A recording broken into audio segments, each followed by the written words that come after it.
La la la la. Screen peeking. Bop bop bop. Hey everyone, welcome to episode 47 of Screen Peeking, a monthly podcast where my cousin Ziggy and I get together to talk about video games and anything video game related. Today's episode is going to be all about the Game Awards this year and talking about our predictions for who's going to win certain categories. And also, on top of that, I just want to talk a little bit about Elden Ring and kind of what we've been playing this month. So I'll hand it off to start. Ziggy, how have you been doing this last month? What have you been up to? What have you been playing? I'm doing pretty good. Today it's a little rough. I got my booster shot a couple days ago, so I'm still like a little feverish today. But other than that, feeling pretty good. Uh, yeah, I didn't play like a ton of games this month. I just played like a lot of a few games. Mhm. I finished up Voice of Cards, The Isle Dragon Roars, I think is the full name. Yokotaro's newest game. And I went into that game with pretty low expectations. I feel like I wasn't really expecting much because I knew it was a like definitely a lower budget release. But even with those expectations, I was just pretty underwhelmed. Like what I was kind of expecting was like a good classic Final Fantasy game, essentially. Okay. Um, but what I got was a mediocre classic Final Fantasy game.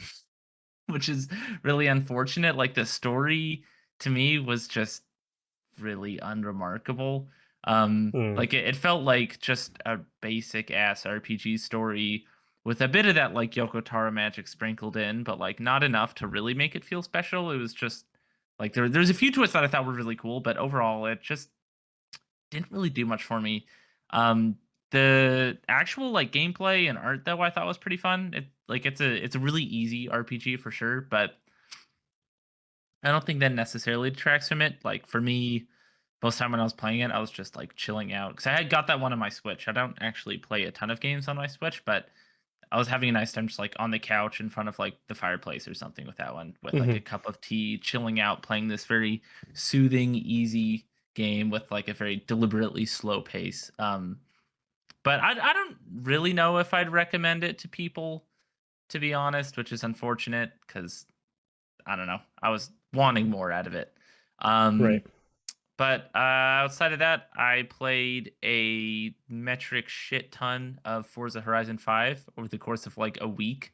Where I got that, I bought like the premium bundle, whatever, to play it like a week early. And before the game actually like properly came out, I'd already like unlocked all the festivals and like fully leveled them up and like basically completed the main progression line of the game. So then by the time like my friends started playing it, I was like, "Oh yeah, I'd basically like fucking beaten the game." Which was a little silly, but I know it's someone so else who did the fucking same good. thing. Yeah, it's so fucking good though. Like I cannot say enough about that game. I feel like I've already talked about Forza Horizon as a series a ton on this podcast, so I won't go too into it, but like they just did everything right. Like Mm. the map is such an improvement over Horizon 4. Like such a massive improvement. Britain was Like boring as visually? shit.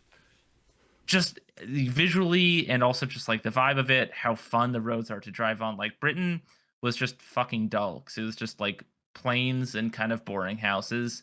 Um, Okay. but this just feels like a beach vacation. Like you're in Mexico and they have like the music and the vibes and all that is totally there. It's really diverse in terms of biomes. Like there's jungles, there's deserts, there's cities, which is cool visually, but also, tearing over sand dunes and drifting through the streets of a city are two totally different driving experiences. So it's fun to have Hmm. all that variety. Um, and then the actual story of the game I thought was really improved this time around, which is not something that I was really hoping for. Like it's not something I was actively asking for, but I'm happy it's there. Where they've always had sort of like story mission lines that you can go down, but I've always thought they're kind of boring because it's just like, oh, here's this director guy and he's making a movie and you got to do like stunts for his movie or whatever. It's basically just like time trials with a big jump at the end. Okay. And they weren't that interesting, but there's actual like characters and plot that I like care about in them now. Like the one that really stood out to me was for the street scene one, where it was this classic like initial D style street racing story where like one of the guys who talks in your head for the whole game, he's like, "Oh, this dude just hit me up and he wants to race."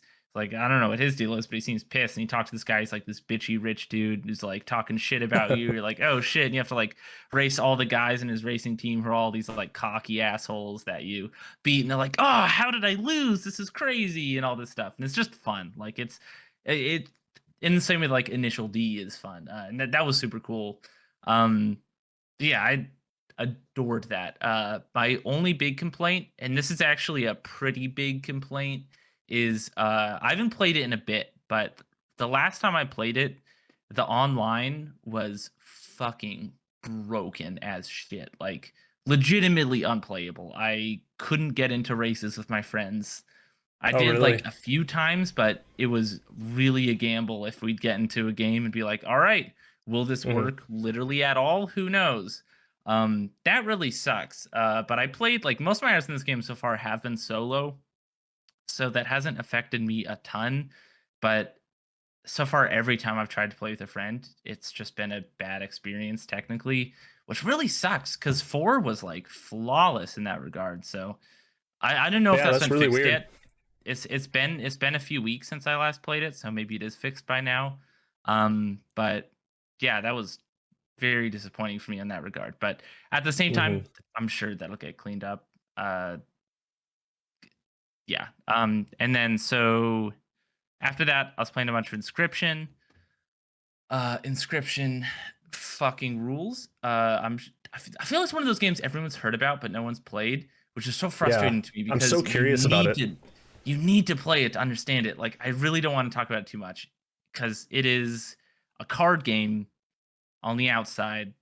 Like in the trailers, it looks like a card game, but even if you aren't really into card games, I would really, really encourage you to try it out. I really, really hope it comes to Game Pass because it would benefit so much from that. Um, because God, this game goes some fucking places. I'm definitely gonna play it at some point because I am Yeah, curious and I trust your word. I just highly. know it wasn't a day one purchase for me, you know. Yeah, fair. Me neither. Honestly, I loved Devolver, and I saw this came out, and just like glancing, I was like, it doesn't look that interesting to me. It wasn't until a bunch of people were like, no, this is something really, really special to actually give it a shot, and it totally is. Right. It's basically at the start, it's like you're playing sort of a Magic the Gathering type card game against this thing. You only really see its eyes, and it's like threatening as shit. If you lose its game, it kills you and turns you into a card, basically, that the next iteration of yourself can actually play, like the card that you become. And within that, you can like stand up from the table you're playing cards at, and it's kind of like an escape room type thing with sort of like puzzle Oh, boxes okay. everywhere and stuff like that. And the cards are like talking to you and giving you hints about the puzzles, and the Oh, cards are like weird. That's wild. legitimately scared of this guy that you're playing with too. They're like, oh, like he's fucking crazy, man. Like you can't trust him, and like it He's gonna builds all turn you these into a card. characters. It's weird, and then you'll know it when you get to it, but once you kind of beat that first main thing, it just goes off the fucking rails Okay, in a okay, point where that's like enough. That's enough. I want to play it. So, yeah, I was just like giddy with excitement after seeing where it's going. I just like it's awesome. But yeah, such a fucking high recommend for me. And then Halo Infinite, which I got way more into than I was expecting. I don't know if you have something to say on that too. I don't know how much you've been playing it, but yeah, I do. um yeah, Halo Infinite, God, it's good. I never really have gotten into Halo multiplayer before.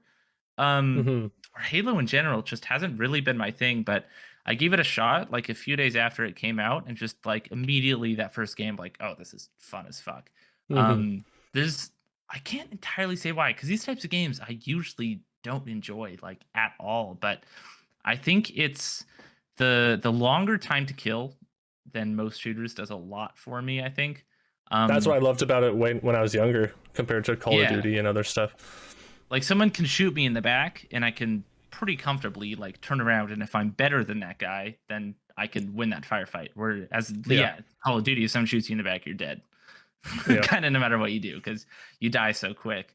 Um, but Yeah, it's just so much fun. I think a lot of it's just so funny too. Like even when I'm Yeah. losing, I'm still having fun because having some guy like come up behind me and grab hammer the shit out of me and my like that super exaggerated physics that go flying, like I'm laughing constantly while playing it. It's The just a good sandbox time. in it is great too. Like just be able to like Oh, pick up so a fun. fusion coil and throw it, or like Yeah. grapple someone else's fusion coil out of the air, or grapple onto Mhm. somebody's like warthog and hijack it, take it out. Like all the different things you can do and play around with, using the repulsor to knock someone flying off a ledge, things like that. It's pretty awesome. I find it, that's the part that makes Halo so unique and fun, is all the different Mhm. things you can do beyond just the regular point and shoot. Yeah, I feel like every like couple games I have some super crazy awesome moment that I feel like I need to like clip and send to all my Hmm. friends where um like one there was on the Behemoth map, I think it's called. Yeah. The one where there's like vehicles and then the sort of like grav lift, like ramps. I was Yeah. going off one of those ramps, and then some guy in a scorpion, or not a scorpion, a wasp was flying, and I had to grab hammer. And I was like, "Oh shit, will this Oh, line no up?" way. And I managed to just fucking grab hammer it like right out of the sky, and I was like, That's awesome. just streaming. It was Yeah. so fun, and it like that stuff happens so much. Just these wild and stupid moments.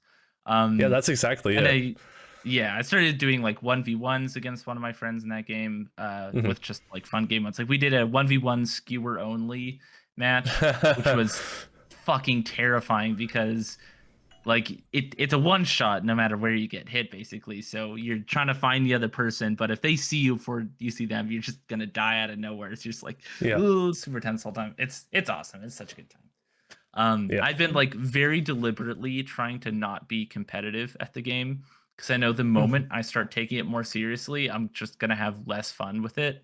Um, and I've so far I feel like I've been doing a good job of that, but yeah, it's been such a fun time.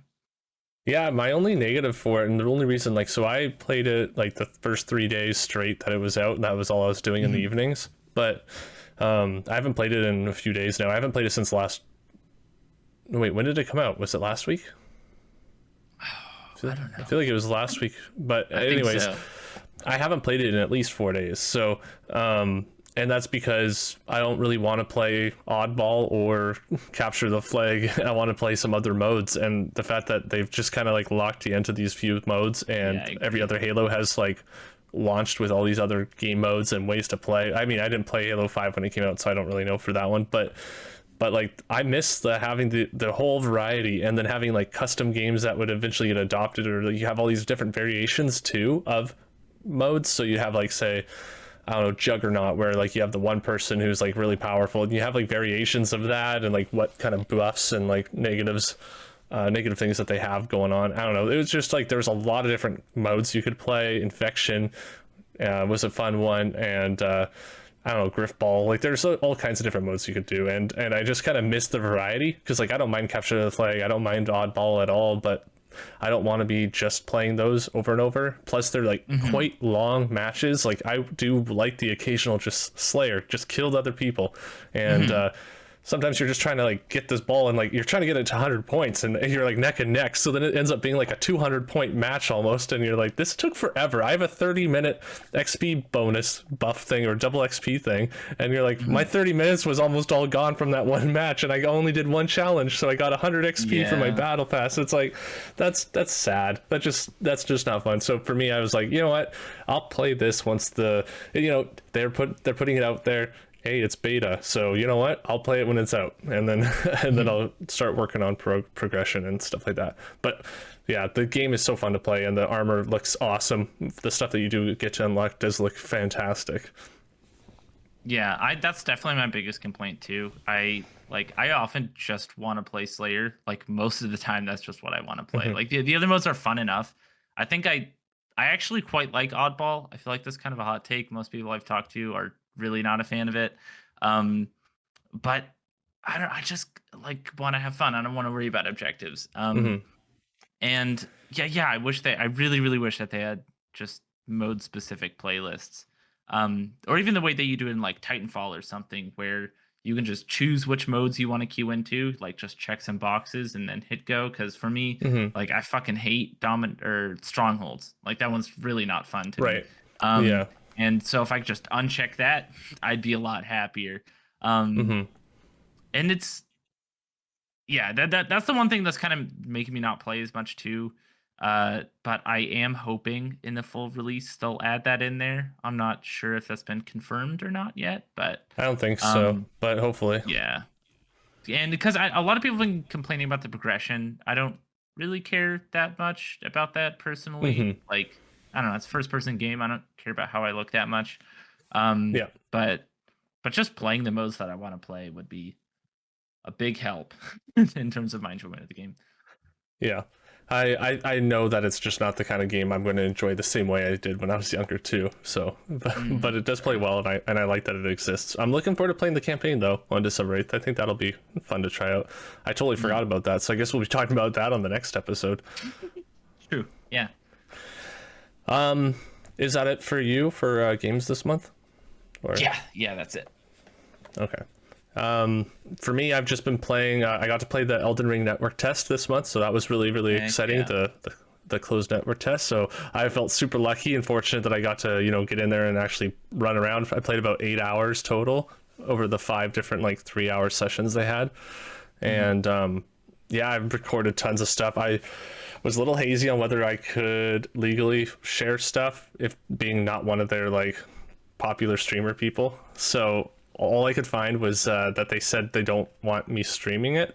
So I recorded a shit ton of stuff, but then it's a little bit like streaming and then recording and then putting a video on YouTube different than streaming, and does it matter? And I was like, you know what, I'm just gonna put like little clips here and there. So I did that on my Twitter, and then just kind of left it at that. And I did one little video on YouTube, and then I was just like, yeah, I'm just gonna leave that as it is. But I have like so much. I have like 8 hours of content all recorded, and Jeez. I've taken all these screenshots of like every item description, and I have them all. Like has like a rotating wallpaper on my desktop for the different monitors, so I can just like read descriptions of items when I'm like waiting for something to load, or I'm just looking over at the other screen and I can see the lore behind this gauntlet or something like that. So that's been a lot of fun, and I changed a few to my like background on my phone. I'm just totally all in. So excited for that game to come out. That's awesome. But yeah, I I want to real yeah. quick. I just realized I never actually started my Audacity recording. Um, are you recording my audio through Discord as well? I am. Yeah. Okay, cool. So we can probably just use that for this time, right? Will that be okay? Yeah, it's fine with me. Or Okay. if you want to record now, then we can just you can send me that, and it'll just suddenly become better quality right now. I mean, might as well just keep it consistent. Okay. It's not that much worse with Discord compression. No, it's not the end of the world.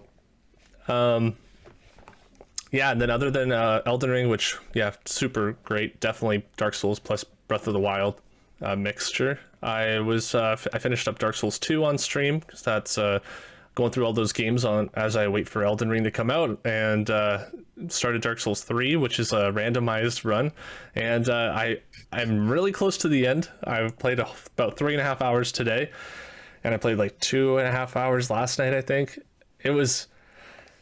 It's been a long trek through a couple bosses, and then there's been some like really really easy bosses. It's like it's such an up and down situation when you have random stuff. It's hilarious, and I look forward to making some like shorts or whatever for YouTube and like some little clips, because I've had some great moments and I've had some really like soul crushing moments, because I was like, I don't know how you would call it, maybe about halfway through the game or so, and I'm fighting the Soul of Cinder, which is the final boss of the game, and it has like 2 full health bar phases, and this normal what you fight normally is just like a boss that has like bracelets you break and then it dies. It's super easy. So I was like, fuck, I'm stuck here, and I had to end up like leveling up my weapon, going back, and I went into a DLC and found this exploit where I could kill the phase 1 of a 3-phase boss, and I could get like 85,000 souls to level up. And so I ended up like exploiting that a few times, leveling up my character. And it's just like, even then I spent like probably about 4 hours fighting this boss over and over and over and over again, because like he just has a shit ton of moves, and like you have to learn all the moves. He has like, it's basically fighting another player character, except if it was twice your height and a boss. So he can transform his weapon from like a regular straight sword to a spear to a staff and shoot magic. He can turn it to a curved sword, do all these backflips and like or handsprings and like do like a parry and like parry you. He can make these like homing like energy like magic bolts hovering around him that just wait a few seconds and then they shoot off at you. And so like you're trying to attack the enemy, but you see those hovering around him. You're like, well, I can't attack because I'm going to be vulnerable. And it's like this whole back and forth. And then you get to the second phase when you take out all his health, which was already insane. It took me so long to even just get to that point. Jesus. And then I get to that second phase, and then he has this combo attack where he just like slices, and if one of those like slices in his combo hit you, it combos into this big hit that will take out 3/4 to all of your health. Oh god. And it's got such range. Like you are running away and he can catch you with that attack because it's got this like energy like flaming like energy projectile thing that like catches you, knocks you in the air, and then just slices you like 30 times in the air and then slams you into the ground. And it's just like so soul crushing because you're like doing so good, and then maybe you're like waiting for an opportunity to heal, but then you see him start to do that combo and then just nicks you in the foot or something like that. Oh, and then you get caught and you're just watching yourself get killed and you're like, I'm dead, no. And then you have to run all the way back, which is the worst because that path to get back has all these randomized enemies that are like mini bosses and other things that are like swinging weapons, throwing spears at me and like doing all this shit, and I'm trying to get back to the boss without losing one bit of health. And it was the toughest thing. That's the toughest challenge I've had until today. And then today I got to fight this one boss called Yorm the Giant, and it's a boss where they want you to do a specific mechanic because in the normal arena where you fight this boss, which I was not in, there's a weapon called the Storm Ruler. You pick up the sword and you can charge it up and it makes this big like a kind of air projectile slash that like knocks a huge chunk, like probably about 1/4 of this boss's health off. And if you try to use your regular weapons, you only do like 100 damage, and this boss probably has like 1,000,000 health. It's like he's got a ton of health. I don't know how much it is, but it's enough that when I slice with my regular weapon, you don't see the health go down until you hit him at least twice, and then you see the health bar like a tiny sliver kind of go down a little bit, and that's how much health he's got. Yeah, essentially it's like a pixel or two of health every time you hit him, and I'm like, my weapons are gonna break before I kill this guy. And so I have the weapon you're supposed to use against him, but it is not effective if you're not in the actual arena you're supposed to fight him in. So I'm in a totally other boss room, and that's where I'm at right now. That I'm like, I have to beat this boss. I got him to less than half on my first try because it's fortunately a very easy boss to avoid the attacks, but one fuck up and you lose more than half of your health. And oh my god, you only got like 9 healing flasks, so it's like, you got 9 mistakes, but you got to hit him like a few hundred times to kill him. So god, it's just like, this is gonna be tough. But once I beat this, then there's just whatever ends up being the final boss of the game, and I'm done. So we're nice. Almost there. That went on longer than I expected, but that sounds like hell. I'm gonna be honest with you. That sounds really horrible. Great. It's great. I'm gonna feel so happy once I do it though. Yeah, so anyways, that all being said, that's about it. That's all I've been playing this month. We should jump right into the Game Awards and do it. The categories and our predictions. Just swap this over. All right, so we're gonna start with most anticipated game. Ziggy and I we'll take turns going with what we predict will win, and we're also gonna do what we want to win, right? Yeah. Okay. Zig, are you able to do the typing for that? Because with my screen layout. Awesome. Yeah. Thank you. Yeah. So first category, the Game Awards nominations is most anticipated game, which is recognizing an announced game that has demonstrably illustrated potential to push the gaming medium forward. With that, we have Elden Ring, God of War Ragnarok, Horizon Forbidden West, the sequel to The Legend of Zelda Breath of the Wild, which I'm so ready to stop having to say that, and Starfield. For me personally, I would probably like Zelda's probably my most anticipated, but Elden Ring won last year, right? And I kind of feel like the other 4 of these aren't gonna push it out of the way from winning last year. Like, I feel like the hype for Elden Ring has only grown. So probably that one's gonna win again. All right. I think Ragnarok is going to win. God of War Ragnarok. You think so? Um, I do. I think that I think it's like that. It's just that thing that like I'm not on in that group, but I think it is a huge group of people that really like God of War, and I think that it's going to edge out even Elden Ring because I think Elden Ring and Souls is still almost niche in terms of people that really enjoy those games, and then I think it's starting to become more popular and just people being aware of it. But I don't know about people that are like totally in love with those games. So I think whereas like God of War is a lot more along the lines of something that a lot more people have played through and beaten and gotten the full experience from and have this like connection to and want to see what the sequel is. So I don't know, we'll see. Mine is definitely Elden Ring though, of course. I'm shocked to say that though because I think there's a lot of great looking games. Like they're all games that could be awesome next year. But yeah, most anticipated, it's got to be Elden Ring for me for sure.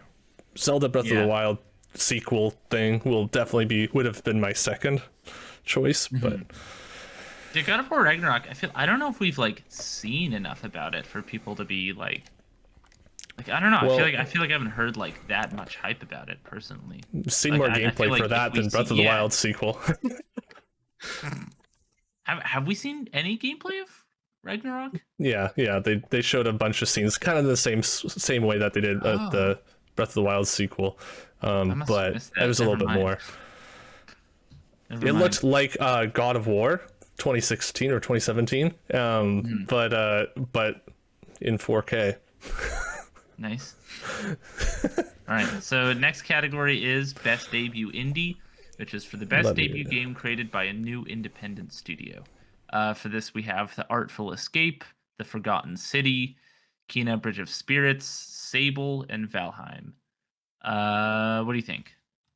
Well, we didn't talk about it much, and maybe this is all we need to say about it. The Game Club game for this month was The Forgotten City. I'm the only one who played it out of the two of us, so I'll just say it was interesting. I did enjoy the part I did play. I only played about 3 hours maybe, but I played it all like 3 hours straight. Had a good time, and I probably would have, if I wasn't distracted that day, I probably would have kept playing it throughout the rest of the day because I was that interested. But yeah, I played the mod that it's based off of in Skyrim, so I kind of got where it was going, and so I didn't really feel inclined to go back and continue playing it. But I think it's actually interesting. I got up to the point where you get a bow and you can kind of turn stuff into gold, and so then you're kind of creating your own paths and interesting like different ways to go. I can see myself finishing it at some point, but not anytime soon. Sure. So to answer your question though for this, I think I don't think it'll be anything but Kena Bridge of Spirits just because it's a PlayStation exclusive and it's like one of those things that just everyone's going to attach to again. It's kind of my similar thinking to the God of War answer before. My answer, I haven't played any of these but The Forgotten City, so I feel like I have to say that just because that's the only game I've played. But I know for a fact, just off of what I've seen, I would probably choose Kena Bridge of Spirits. So let's just put down Kena for me as what I would want to win, and we'll put down Kena as well for what I think will win. Yeah, I think. What about you? I think Valheim has a really good shot at winning this one, just because that was such a moment earlier in the year, like when that was kind of what like every streamer was playing for a good minute. Oh, it was that game. I forgot about that one. Yeah, that's the kind of survival, like Nord game. Yeah, that's right. There were a lot of people playing that. Yeah, I think that one out of all these had the most buzz around it, so I think that one's gonna win. I haven't actually played any of these, but personally, just everything I've seen about Sable really speaks for me. Sable of these 5 games is the one that I'm like, I really need to get to that at some point. Right. So I guess that's my pick. That sounds good. We're not doing content creator of the year, so No. best multiplayer would be the next one. Yeah, so best multiplayer for outstanding online multiplayer gameplay and design, including co-op and massively multiplayer experiences, irrespective of game genre or platform. For this, we have Back for Blood, Knockout City, It Takes Two, Monster Hunter Rise, New World, and Valheim. I find it personally offensive that Back for Blood is on this list. I Yeah, do where's Left 4 not Dead like 2? that game at all. No. Uh, Uh, Man, I think It I, Takes Two is my personal pick, and I also think it has a good shot of winning. I think Valheim also has a shot, but I think It Takes Two just critically had so much buzz around it. I think it'll win.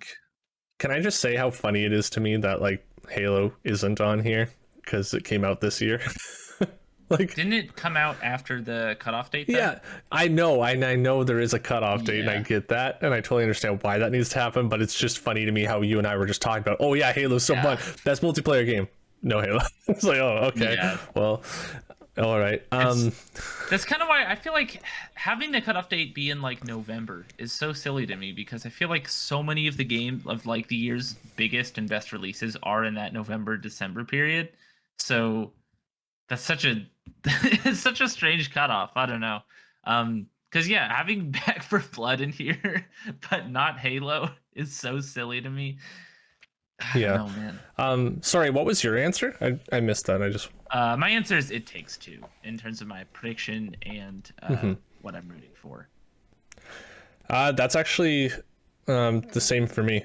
And I only started It Takes Two with Taylor. We only beat the first level with like we beat the toolbox is what we last did, and we had such a blast playing that. So I'm looking forward to playing more. And for me, that's my favorite multiplayer game this year for sure. Yeah. So for next category is best sports slash racing. For the best traditional and non-traditional sports and racing game. For this we have F1 2021, FIFA 22, Forza Horizon 5, Hot Wheels Unleashed, and Riders Republic. You can probably guess my answer in this one, but definitely my pick is Forza Horizon 5, and I also feel like that one's gonna win pretty easily. Yeah, I'm willing to jump on the same wagon that you're on too. Sweet. I will Same be answer. flabbergasted if any other game wins. I love that word. Me too. So the next category is best sim slash strategy, best game focused on real time or turn based simulation or strategy gameplay, irrespective of platform. The nominations are Age of Empires 4, Evil Genius 2, Humankind, Inscription, and Microsoft Flight Simulator. Well, wonder what Zig's gonna choose. This is such a fucking weird category. Okay, so I have a few. I always think this category is dumb because sim and strategy are two completely different genres. Yeah. Like there are weird ones to compare. My other Yeah. qualm is Microsoft Flight Simulator isn't a 2021 game. Like it got ported to Xbox this year, but that's a last year game. I feel like putting it on here because of a port is Do you think it's because they needed a weird. fifth slot? I legitimately think it is.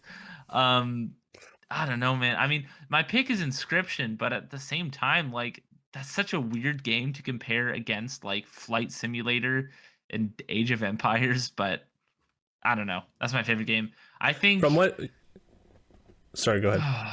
I think either that or I mean Flight Sim has so much buzz around it still. I feel like Yeah, yeah, people really respect the game. I think one of those two is gonna win. I'm gonna say Flight Simulator is my prediction. yeah. I'm the same. I really want to. I want Inscription to win because of what you've said. It sounds really totally exciting and down my alley. Believe it or not, though, Age of Empires 4 actually almost got me to play it. I did download it and then I uninstalled it. But I think Microsoft Flight Simulator will win as well for the same reasons. Nice. All right. Next category is I can best guess- family. I can guess first on this one just so that I'm not like following you on every All right. category. So best family for the best game appropriate for family play, irrespective of genre or platform. Nick, what's your pick? Well, I just want to bash new Pokemon Snap for having a dumb name. Like they could have called it like more Pokemon Snapping or something. I don't know. Like I hate the new Super Mario Bros. And like the new this, the Yeah. new that. It's like, anyways. I'm gonna say I think It Takes Two will win. I want Super Mario 3D World to win because that game is underrated I ignore the Bowser's Fury part, and it's still underrated because when it came out on the Wii U, not enough people played it, and I know people liked it, but you just don't hear people talking about it that much. And I think it's actually a very fantastic game, and I beat the whole thing with Taylor, other than like 3 levels in the final world, because they're just like gauntlets of different challenges that you just, it's not fun if you do like 20 out of 25 things and start over. But yeah, those are my choices. I just want to say how weird it is that 3 out of these 5 nominations are like essentially remasters. Like Super Mario 3D World is a re-release, and then Mario Party Superstars is kind of a like remake of a bunch of different is. ones, and New Pokemon Yeah. Snap. Like that's just kind of funny to me. So I would say It Takes Two. Like It Takes Two is my favorite game on this list, but It Takes Two is, I would not at all consider that a family game. Like I would not play that with my like 8-year-old any day of the week. Like that game gets fucking dark.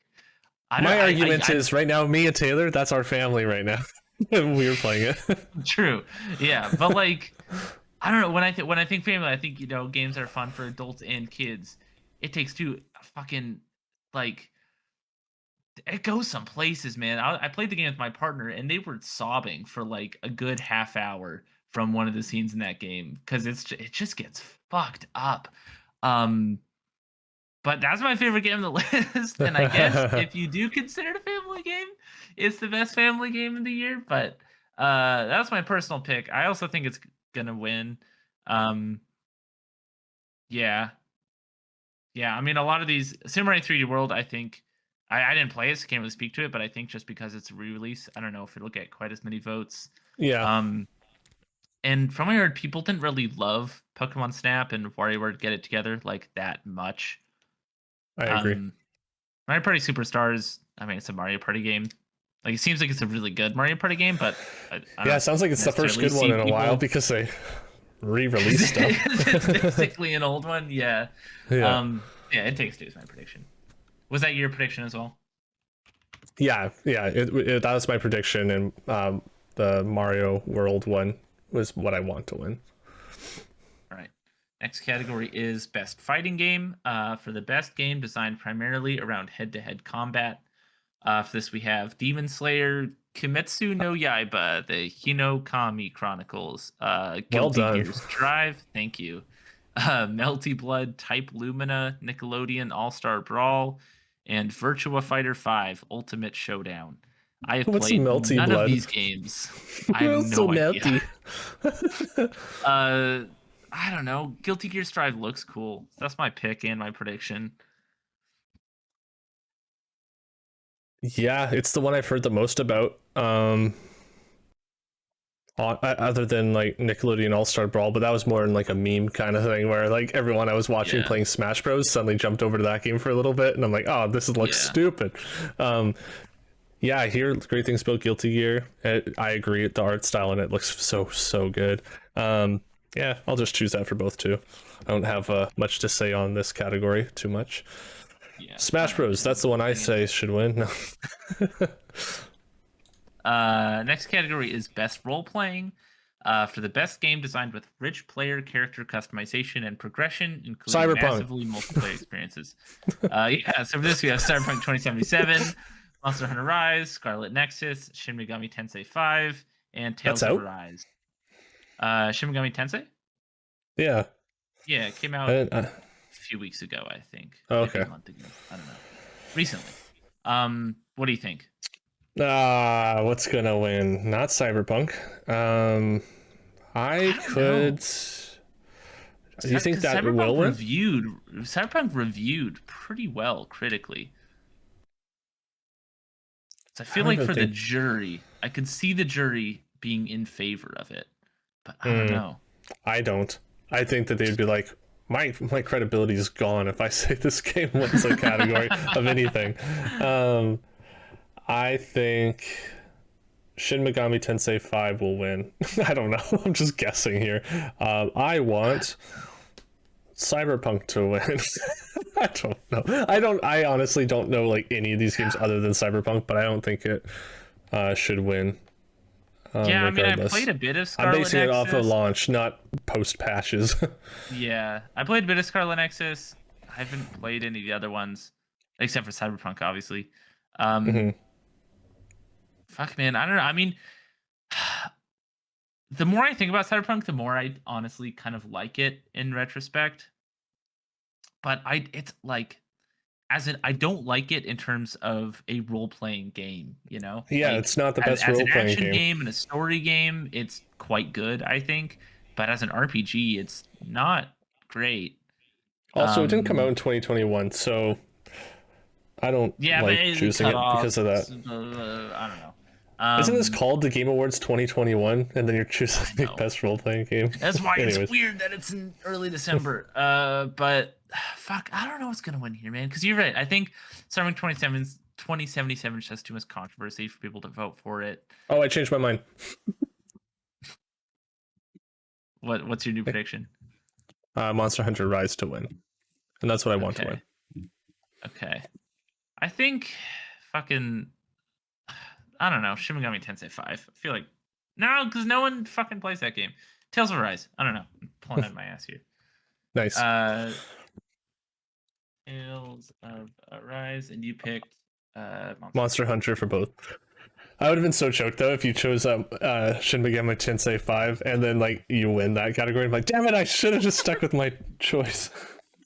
All right, next category is Best Action Adventure. For the Best Action Adventure game combining combat with traversal and puzzle solving, we have Marvel's Guardians of the Galaxy, Metroid Dread, Psychonauts 2, Ratchet and Clank Rift Apart, and Resident Evil Village. I'm hard rooting for RE Village on this one because I Same. fucking love Yeah. that game. Me too. I don't think it'll win just because I think opinions were pretty split on it. Like, it seemed to Mhm. like a lot of critics either really liked it or were pretty like mid towards it. Um, my prediction, I can't decide whether I think it'll be Ratchet and Clank or Guardians of the Galaxy. I think both have a good shot. I think I'm gonna go with Ratchet and Clank for my prediction. To make it interesting, I'll go with Guardians of the Galaxy for what I think will win. But I'm with you on Resident Evil Village is what I would like to win. I find I'm liking that game more and more as time goes on, and I think back to it. And I was even telling Taylor the other day that like me playing through that with her was probably one of my most like highlighted like fun gaming experiences of the year so far. Yeah, RE Village fucking rules. It's such a cool, just like amusement park of horror. Essentially, Yeah. it's so good. Okay, next category is Best Action Game. For the best game in the action genre focused primarily on combat, we have Back for Blood, again, Chivalry Boo. 2, Deathloop, Far Cry 6, and Returnal. Uh, what do you think? Um, I want Deathloop to win this one. Mhm. Far Cry looks more Far Cry, which in my opinion very clearly Deathloop would beat it in terms of action genre focused primarily on combat. Chivalry 2 I know nothing about. So, Back for the Blood sucks. And Returnal looked actually really fun and looked interesting. So I think it's going to be between Returnal and Deathloop for what will win. I agree. I'm going to say Returnal, even though I don't necessarily I don't agree with it for me and what I like in games. So but yeah, so I want Deathloop to win. Returnal I think will win. Yeah, I Returnal's the only one. Well, I played Back 4 Blood. I don't think it should be on here. But Deathloop, I do think deserves it. I think it had enough buzz around it. I think it has a good chance of winning. So my prediction is Deathloop. Okay. Write this down real I hope quick. you're right. Me too. Are we Next going to do category best VR is- AR? Yeah, why not? We did best Okay. fighting game. So yeah, best VR AR is the next category. For the best Yeah. game experience playable in virtual or augmented reality, irrespective of platform. For this, we have Hitman 3, I Expect You to Die 2, Lone Echo 2, Resident Evil 4 VR, and Sniper Elite VR. I haven't played any of these. But RE4 in VR looked fucking cool. Yeah, it That's does. that's high on my games that I want to play list right now. I just have so much shit I need to finish first. So that's probably my pick. Um, and I think that'll probably be what wins too, just out of name recognition. Yeah, I agree with both. I'm the same way. Yeah, if there's something to make me put my headset back on, it's the Resident Evil 4 VR. Yeah, seems like a Plus, really good port. I'm one of the lucky ones, in my opinion, that haven't played that one before, like the original Mm, Resident Evil 4. So that'd be really fun to like go through it completely, not knowing what to expect, and in VR. yeah. All right, so the next category is innovation and accessibility presented by Chevrolet. I just saw Uh, that. recognizing software and or hardware that is pushing the medium forward by adding features, technology, and content to help games be played and enjoyed by an even wider audience. Uh, the nominations are Far Cry 6, Forza Horizon 5, Marvel's Guardians of the Galaxy, Ratchet and Clank Rift Apart, and The Veil Shadow of the Crown, which is a game I've never heard of before. Yeah, Um, yeah, I I mean, I feel like I don't have a ton to speak in about most of I these, but I think it's very cool that Forza Horizon 5 has, I think it's like the first game to do this, but a like a sign language interpretation mode, yeah which is cool because then for people who have hearing disabilities, basically they can the emotion is portrayed more than just in subtitles, which I think is very neat. And also just the fact that when you boot up the game in character customization, it gives you some cool options where you can basically just have any prosthetics you want, um, which is a cool thing in terms of like inclusivity, but also just like I gave my character a prosthetic arm because I thought it looked fucking cool. yeah I thought that was a cool feature, and lots of other stuff in terms of like accessibility, both for people with disabilities and also just people who don't play racing games or know anything about cars, and features to let those people get past the barriers that are usually in those games. I thought that was pretty impressive. So that's my pick, and probably either between that or Far Cry. I think in terms of what'll win, but I'm just gonna go with my heart and say Forza for my prediction. yeah. Force is the one that I heard the most about in terms of accessibility. Behind that, I'd say Ratchet and Clank was the other one. Mm, I've heard complaints about Forza that you can't play with just a mouse or for like driving, mm, and that's like a negative thing. But I don't think you can use a mouse to play Ratchet and Clank or Rift Apart either. So they're kind mhm, of on even playing ground. I don't. I think as long as they're both like trying, I think that's the important thing. mhm. And So I'm gonna say Forza is what I think will win. Um, if all these games are doing accessibility things, though, I think I'd like to see Marvel's Guardians of the Galaxy win because that game is seeming like it's actually better than a lot of people think it is. So Mm. I'm just gonna say that. Just give it a little highlight. All right. Next category is best community support. Recognizing game for outstanding community support, transparency, and responsiveness, inclusive of social media activity and game updates slash patches. For this, we have Apex Legends, Destiny 2, Final Fantasy 14, Fortnite, and No Man's Sky. I don't Okay. even really know what I want for this because I don't really play any of these games anymore. I mean, I guess I played a bit of Destiny 2, but I'm also salty about Destiny 2 because they're taking the expansions off Game Pass, Yeah, um, yeah. which is frustrating. That's not supportive. No, it's not supportive. I feel like I hear a lot of people say cool things about FF14. So I'm gonna go with that for my prediction, and I guess what I want to win. New Man's Sky has uh, won it too many times. I'm just gonna guess Fortnite's gonna win. I don't know, and then I'm just gonna say I want I don't know. I want Apex to win. All right. All right, next category is best mobile game for the best game playable on a mobile device. For this, we have Fantasian, Genshin Impact, League of Legends Wild Rift, Marvel Future Revolution, and Pokemon Unite. I am actually hard rooting for Fantasian on this, man. Fantasian is a legitimately fucking excellent RPG that is trapped in Apple Arcade jail, stuck on mobile devices, but like that shit deserves to be on consoles, man. Like it is honestly that should have been nominated for one of the best RPGs of the year. Like Fantasian is incredible.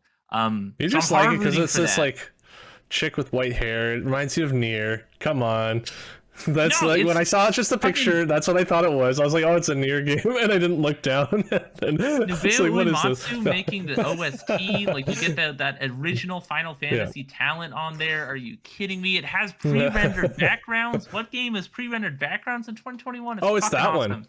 Right. Yeah, one with like the real photos of like dioramas for the backgrounds. It's Yeah, I so wanted pretty to play looking. that, but I don't do Apple.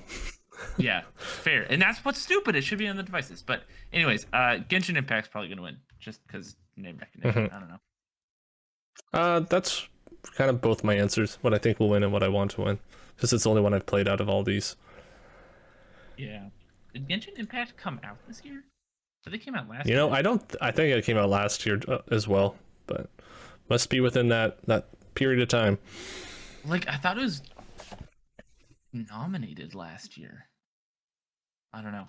Um Anyways, next category is Best Indie for outstanding creative and technical achievement in a game made outside the traditional publisher system. We have 12 Minutes, Death's Door, Inscription, Kena Bridge of Spirits, and Loop Hero. I think it's interesting that 12 Minutes is on this list because I really didn't like that game, but I know some people did. But I don't know. I thought Hmm. that a kind of split opinion on it would make it not get on here. But I think either my personal pick is Inscription for sure. Um, and just what I think will win, I think either Death's Door or Inscription. I'm going to say Death's Door. Yeah. My answer is Death's Door for both. I really liked that game a lot. I don't agree with the Game of the Year talk for it, but it is a solid game, and I did enjoy it. I almost played Loop Hero, and I will play Inscription. I won't be getting Can of Bridge of Spirits, even though I did like the look of the game. Yeah. All right. Next category is Best Ongoing, awarded to a game for outstanding development of ongoing content that evolves the player experience over time. We have Apex Legends, Final Fantasy XIV, Fortnite, Genshin Impact, and Call of Duty Warzone. Um, I don't know. Apex for both my answers, I guess. I don't know enough about these. Yeah, I'm just gonna say Genshin Impact for both of my answers as well. Actually, I'm going to change my prediction to Final Fantasy.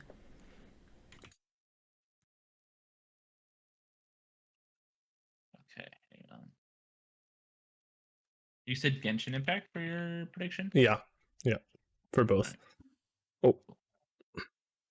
Oh, So the next category is games for impact for a thought-provoking game with a pro-social meaning or message.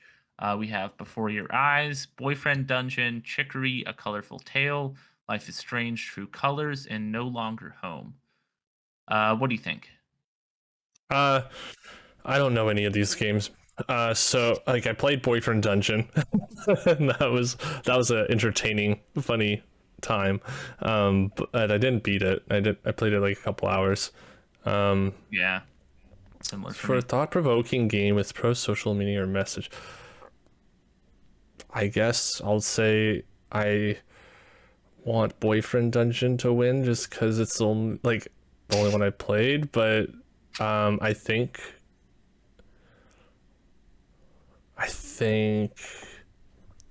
what will win? Oh God, I don't know. I could guess any of these. I'll just say Boyfriend Dungeon for both. I don't know. I know I have I've no heard a idea. lot of people saying good things about Chicory. Like I know a Me lot of too. I people in haven't the heard a lot. press I've that heard have some. banged. I don't know. I've heard a Like, fair bit, but Before Your Eyes is by far my pick for this. That game is something special. Um, but I think Chicory's gonna win it. Um, games for Impact. They should have had Genshin Impact in there. Wait, which one did you say was your prediction again?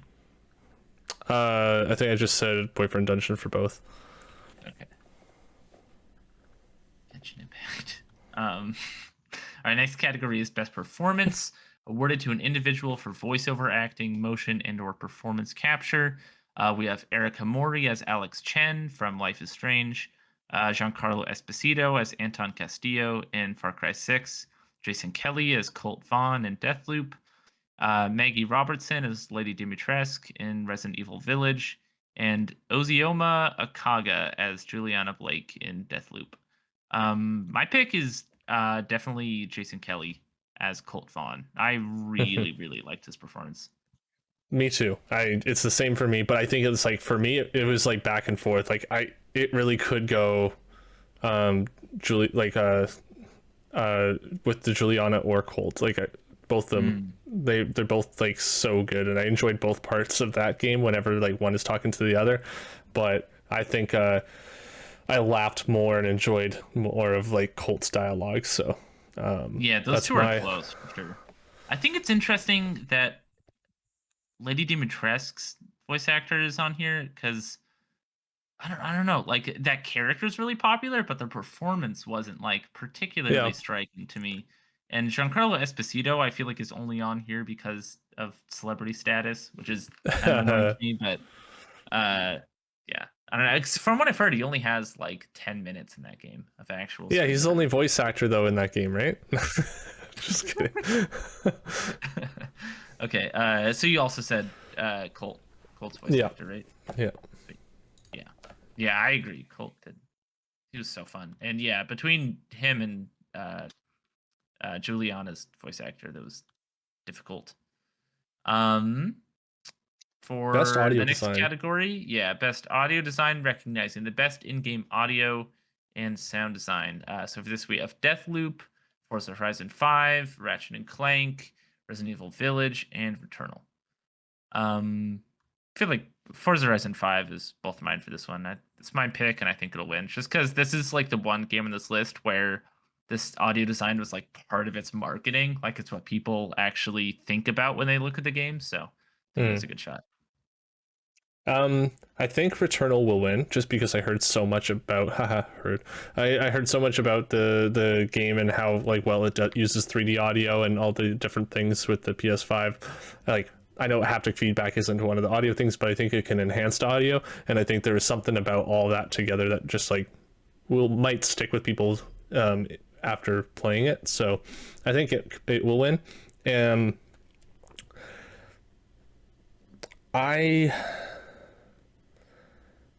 I'm going to say Deathloop because it's the only one I played. Or no, I played Resident Evil Village, but I didn't find it to be very special in terms of audio. I felt like it was really good. I just didn't think it stood out in any way. I think that the Dollhouse level, I thought the audio design in that one blew me away pretty heavily. Like the fucking baby babbling, like radio static, that shit was horrifying. I thought that was cool. But Forza is just so impressive. You got to give it to it. So the next category is best score in music. For outstanding music, inclusive of score, original song, and/or licensed soundtrack, we have The Artful Escape, Cyberpunk 2077, Deathloop, Marvel's Guardians of the Galaxy, and Near Replicant version 1.22474487139. Okay. I think you can probably guess my personal pick on this one. It's definitely going to be Near. But honestly, Cyberpunk is a pretty close second for me. I really liked that game soundtrack. I think this will be a tough one for what I think will win. Yeah, honestly, all 5 of these I could see winning. Because Artful Escape, I think, has less people who played it, but I think those people are going to be really, really vocal about it. Cyberpunk, I think most people played it, even if they didn't like it that much, probably thought that the soundtrack was pretty good. Deathloops was good. I'm going to say Deathloop for both because I'm just hoping there's more people in the world than I think there are that feel the same way I do, because I love the shit out of Deathloop's soundtrack. Like I actually really enjoy it, and like I listen to it regularly, not every day now, but I was listening to it every day at work because I start at like 5 a.m. I would listen to the whole soundtrack on like repeat over and over, and some of those tracks on repeat. I actually really like the music in it. I think my prediction is going to be near, just because Keiichi Okabe is quickly becoming known as one of those like all-time great video game composers, like up there with like Mm. Nubeo Uematsu and stuff like that. Um, so yeah, that's gonna be my prediction. Let me put these down real quick. Applicant and yours was Deathloop. So the next category is Best Art Direction for outstanding creative and/or technical achievement in artistic design and animation. We have The Artful Escape, Deathloop, Kena Bridge of Spirits, Psychonauts 2, and Ratchet and Clank Rift Apart. What do you think? I think Ratchet and Clank will win. I want Canna Bridges Spirits to win because I'd like a smaller developer to get some recognition because I think they did a great job. Yeah, I think my vote is for Psychonauts on this one. Um, but I also kind of think Ratchet and Clank is gonna win, just because it's most like expensive looking game. I think people kind of gravitate towards that. Right. Yeah, my prediction is Ratchet and Clank. That one was yours as well, right? Yeah, for what I think will win. Yeah. All right. The next category is Best Narrative. For outstanding storytelling and narrative development in a game. The nominations are Deathloop, It Takes Two, Life is Strange True Colors, Marvel's Guardians of the Galaxy, and Psychonauts 2. Okay, it's so weird It Takes Two is on this one because the narrative is that and Deathloop. Like the narrative, I feel like is not really why people dug those games. Like those are mostly gameplay games. I feel like, but I don't know. Yeah, I Um, think it's interesting because after beating Deathloop, I think it lands pretty poorly. But mhm. I actually did enjoy like when I would play and you'd start a new loop. I'm like, oh man, I want to learn a little bit more about what's going on. I want to know a bit more about what's going on. Like the story did pull me. I wouldn't say it's like the most crazy thing. I'm not putting it up as like what I want to win, but I think it deserves to be on there. Is all I'm saying. Because Yeah, I don't I know. I don't. think like I think its world building is really good. And I thought its characters were good, but its like actual narrative, for me at least, didn't really do it. And I didn't actually finish the game, but from what I saw, like the narrative I thought was fine. It was mostly just like the characters in the world that were Well, really cool. outstanding storytelling and narrative development in a game, and like the way the narrative developed and the way that the storytelling is done That's in true. Deathloop was The pretty storytelling fun. is I pretty think it cool. was pretty That's unique. true. My personal pick though, I think is going to be Psychonauts. I feel like Guardians of the Galaxy is probably going to win this one, but I'm not happy about it. I'm actually on the same page as you. I think Guardians of the Galaxy will win, and I would like to see Psychonauts 2 win. Because I did enjoy the narrative, and I really thought it was going somewhere when I was playing it, but I probably played maybe 6 or less hours of it total. Mhm. So Yeah. Next category is Best Game Direction, awarded for outstanding creative vision and innovation in game direction and design. We have Deathloop, It Takes Two, Returnal, Psychonauts 2, and Ratchet and Clank Rift Apart.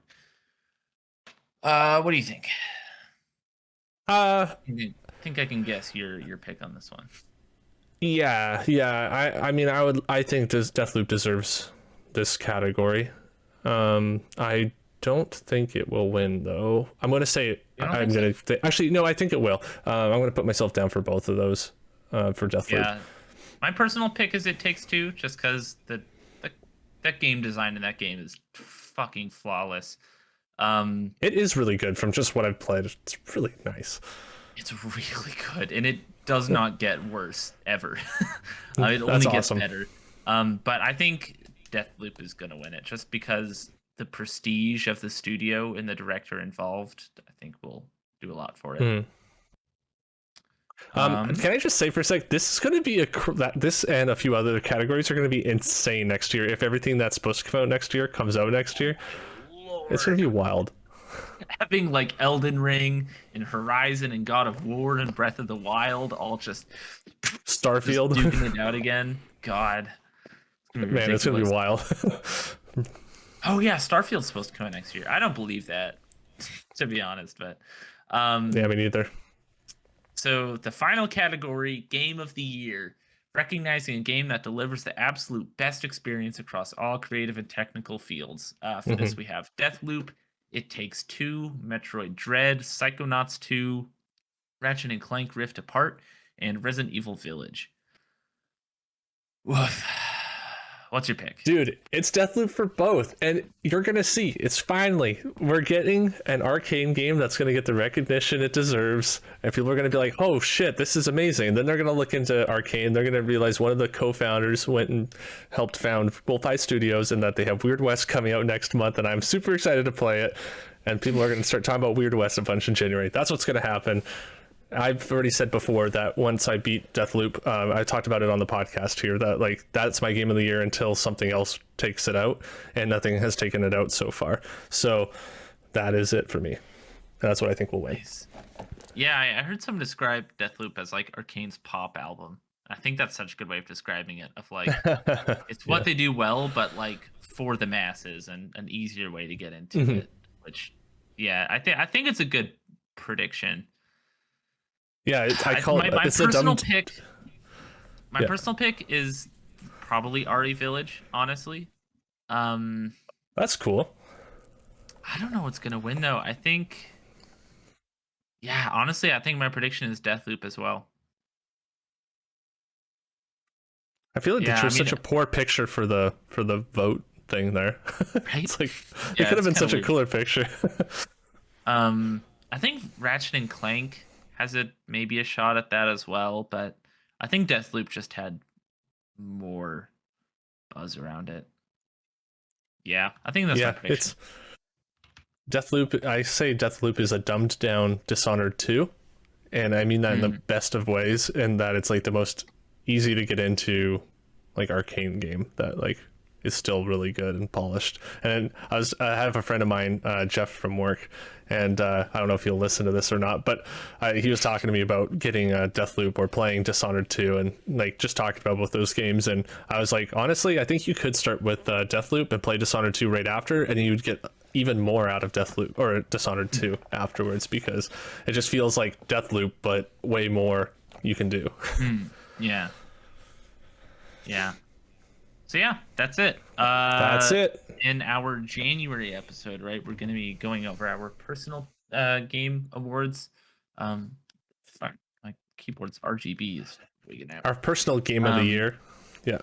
Yeah. And so I'm excited for that.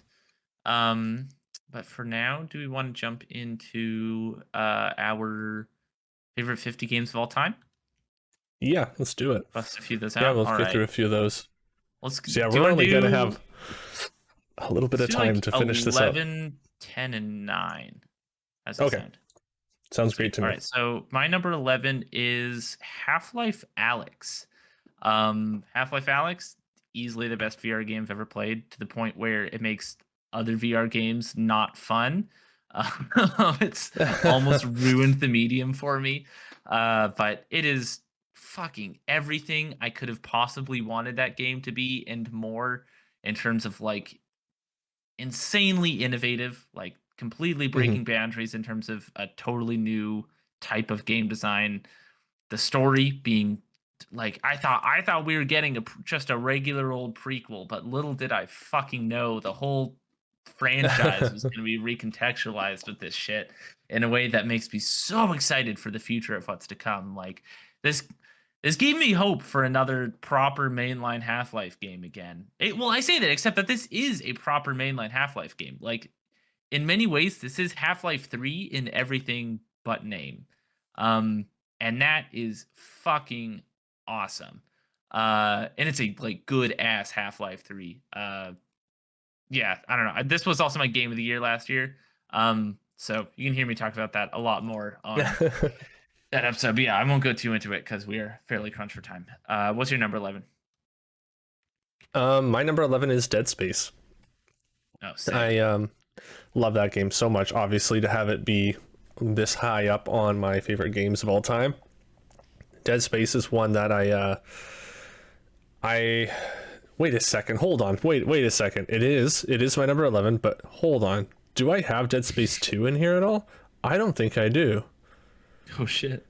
And when I wrote this down, I think I remembered going, well, Dead Space 1 is my favorite, or number 11, because it was my first Dead Space game and it had all these memories and stuff. But replaying both of them recently, Dead Space 2 is just a lot more fun to play, and I think you still get the full like experience, except it's better, and you still can get terrified. So I'm gonna actually change it to Dead Space 2. And yeah, Dead Space 2 is my number 11. I'm not putting Dead Space 1 on my list. We've said before this list sucks. yeah. No, but it's yeah, I just think you got to put 1 on here, and so without changing everything around, I'm just gonna say Dead Space 2. Fantastic, Right. fantastic game, super scary, a lot of fun. I feel like it's just the right mix of action and slow, feeling helpless kind of horror, and that dread of being in space alone and all these creatures coming to find you, not knowing if a corpse is dead or alive. That kind of thing. I just love it. The silence, the music, the not even the music, sorry, the sound, the ambience, the effects of everything. I love every bit of that game. What's your number 10? My number 10 is I'm just gonna do my number 10, my number 9 at the same time because they're very similar. So my number 10 is Hotline Miami, and my number 9 is Hotline Miami 2, wrong number. So Hotline Miami has a lot of personal significance to me because that was one of those games that like kind of blew my mind when I was really getting into video games in terms of like, holy shit, I didn't know video games could do this from like a narrative perspective, and launched me into a whole new music genre that I still love today, and like a genre of aesthetics that I think is awesome. Storytelling is just amazing, but the reason I have Hotline Miami 2 over Hotline Miami 1, which I feel like is the opposite for most people, partly because I think, just to make a statement, I think Hotline Miami 2 gets a lot of hate, and I think that that's bullshit because Hotline Miami 2 fucking owns. I think it's a misunderstood masterpiece. I know a lot of people don't like it because it is frustrating as shit. Hotline Miami 2, probably the hardest game I've ever played.